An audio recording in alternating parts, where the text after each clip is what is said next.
dampaknya itu kan sudah pasti inflasi ya. Mhm. Itu kan otomatis saja akan terjadi inflasi.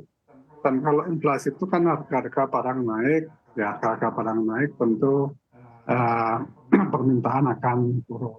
Itu saya kira eh, apa namanya logika yang selalu dipahami oleh semua orang ya. Jadi tentu baik itu kepada pelaku usaha maupun masyarakat tentu eh, kenaikan BBM itu memberikan kontribusi terhadap inflasi dan inflasi pasti punya dampak kepada pengusaha maupun kepada konsumen ya karena harga-harga yang lebih tinggi.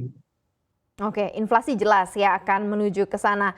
Yang dikhawatirkan sebenarnya atau dari pengusaha dulu deh, apakah sudah mulai diantisipasi hal ini oleh teman-teman para pengusaha di Apindo, Pak Sutrisno? Ya sebenarnya kita Apindo kan ya belum membahas itu ya, tapi saya kira setiap pengusaha udah berpengalaman lah ya mengenai hal-hal semacam ini ya. Dan pelaku usaha pun paham bahwa kondisi subsidi yang terlalu besar dari pemerintah memang memberikan beban kepada pemerintah. Tapi mengurangi subsidi adalah bagian dari beban pemerintah yang terbesar.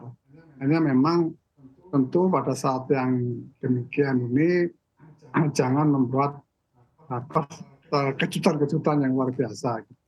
Karena inflasi ini kan bukan hanya datang dari dalam negeri ya, terutama sekarang itu kan inflasi yang diimpor ya, imported inflation karena situasi global ya, harga apa namanya komoditi yang naik dan sebagainya.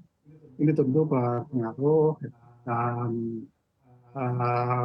tentu kita paham bahwa subsidi itu dikurangi, caranya ya menaikkan harga ya. Nah, cuman nanti di dalam realnya harus ada pengimbangan kebijakan-kebijakan itu. Artinya apa? Bagi mereka yang sangat terdampak itu kan harus ditolong. Ya. Jadi kelompok-kelompok masyarakat yang memang kuat menahan itu, kelompok ekonomi kuat, untuk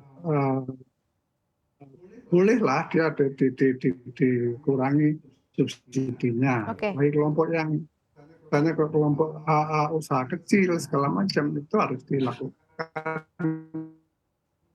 Oke, baik. Mas Fitra, saya mau ke Anda.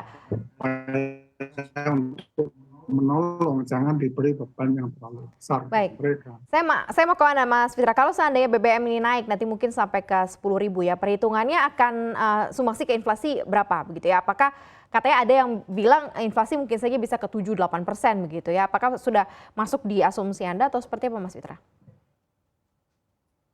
Iya, Mbak Maria. Jadi di bulan Juni kemarin ya sebenarnya kita sudah melakukan serangkaian simulasi mulai dari bulan Juni ya.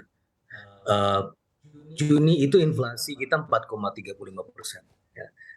Dengan adanya intervensi subsidi, tanpa adanya subsidi itu bisa 5,03%. Nah, dengan kemudian kita melakukan forecast yang linear, kita bawa periode itu ke periode sekarang. Kalau misalnya naik ya, sekitar 10% atau bahkan di bawah 20%, itu efek kepada inflasinya mungkin sekitar 0,75%, nggak sampai 1%. Dengan catatan juga solar ini jangan dibuat lebih naik daripada Pertalite. Kenapa? Karena solar ini memiliki backwards and forward linkage yang cukup signifikan.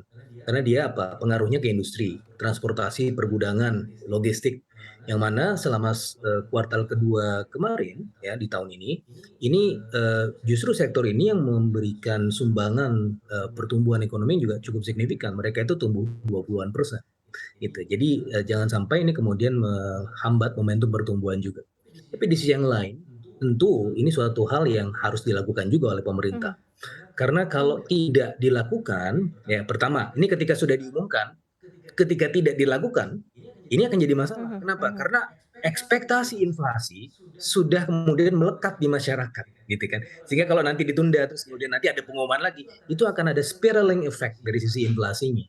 Jadi ya memang sudah seharusnya ketika diumumkan kemudian segera dinaikkan. Mhm. Terus kemudian yang berikutnya ini kalau misalnya pemerintah masih menunggu terus, ini kan ada satu faktor yang kita tidak bisa kontrol ya. Salah satunya adalah konflik geopolitik yang kemudian membuat harga-harga internasional ini meningkat. Oke. Nah, oleh karenanya ini akan membuat koreksi terhadap APBN itu akan sangat berat ya, sekitar 500 bahkan sampai 700 triliun. Lebih baik memang subsidinya dialihkan ya ke orang, by name, by address yang Mhm. lebih bisa Mhm. dikontrol.